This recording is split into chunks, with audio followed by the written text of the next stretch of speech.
అందరికీ మరణాతండి. బాగున్నారండి? మహాపరిశుద్ధుడు ప్రభు కృప మనకు తోడేండుగాక.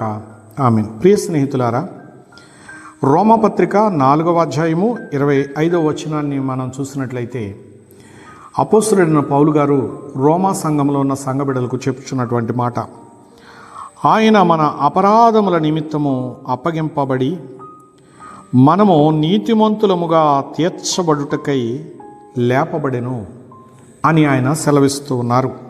ప్రియులారా, ఆయన అనగా ఈయన ఎవరి గురించి మాట్లాడుతున్నారు అంటే ప్రభు అయిన యేసుక్రీస్తు నిమిత్తమై మాట్లాడుతూ ఉన్నారు. ప్రియులారా, ఆయన ఎవరిని చూశారు? సిలువ వేయబడిన ప్రభువును చూశారు. మారు మనసు పొందారు, పాపక్షమాపణ పొందారు. నేను నడిచే మార్గం సరికాదు అని ఆ మార్గాన్ని పూర్తిగా విసర్జించి ఆయన చక్కగా ఈ దైవ మార్గంలో నడుస్తూ బోధించడం ప్రారంభించారు. ప్రియులారా, ఆయన మన అపరాధముల నిమిత్తము అప్పగింపబడి అన్నారు. అంటే మానవుల యొక్క అపరాధముల నిమిత్తమై శిక్షించబడడానికి, ప్రాయశ్చిత్తం చేయడానికి ఆయన అప్పగింపబడ్డారు.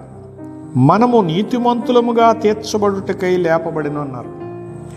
అంటే ఆయన శిక్షను సిలువలో భరించి చనిపోయి 3వ రోజు మృత్యుంజయుడై తిరిగి లేపబడ్డారు. ఆయన ఎందుకు లేపబడ్డారు అంటే మనము పరిశుద్ధులుగా జీవించబడడానికి, పాపులుగా ఉండడానికి కాదు, పాపము నుంచి విడుదల పొంది పరిశుద్ధులుగా బ్రతకడానికి మనలను ఆయన విమోచించటం కొరకే పునరుద్ధానుడై తిరిగి లేచారని పౌలు గారు చెప్తూ ఉన్నారు.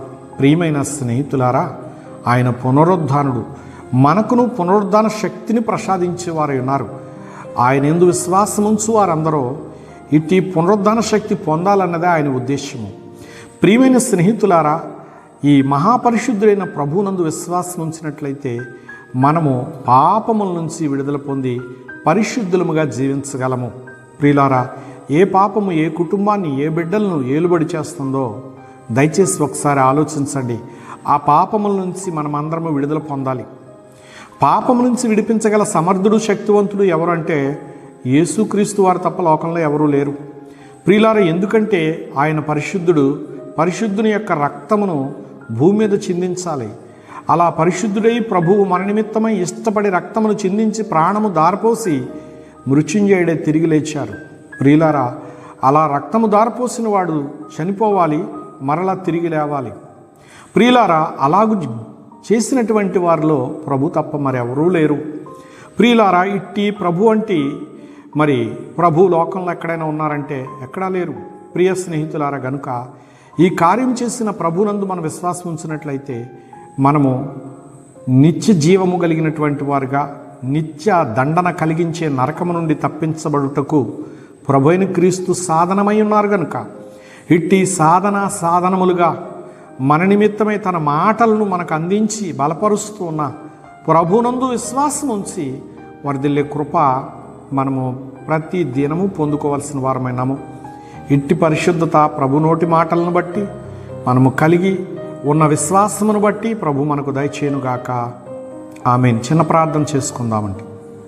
ప్రాణప్రియుడైన ప్రభువా, నీ మరణము మాకు జీవముగా మారింది ప్రభు, స్తోత్రములు. ఎందుకంటే పాపం వల్ల నశించిపోచున్న మాకు జీవమార్గముగా ఈ లోకానికి నీవు వచ్చావు గనుక, జీవమార్గాన్ని సరళం చేసి మాకు అనుగ్రహించావు గనుక, తిరిగి పునరుద్ధానుడివే లేచి నేను ఈ కార్యములు చేసింది మీ కొరకేనని, మిమ్మల్ని పరిశుద్ధులుగా చేయుటికేనని, నా రాజ్య వారసులుగా చేయుటికేనని తెలియజేశావు ప్రభు. ఈ సంగతులు లోకమందున్న నీ బిడ్డలు తెలుసుకొని విశ్వాసంలో బలము తెచ్చుకొని మరెన్నో మేళ్లు పొందుకుని వర్ధిల్లు భాగ్యవంతులుగా చేయమని దేవదేవుడు యేసు వారికి అప్పగిస్తున్నాను పరమ తండ్రి. ఆమేన్. అందరికీ మరణాత.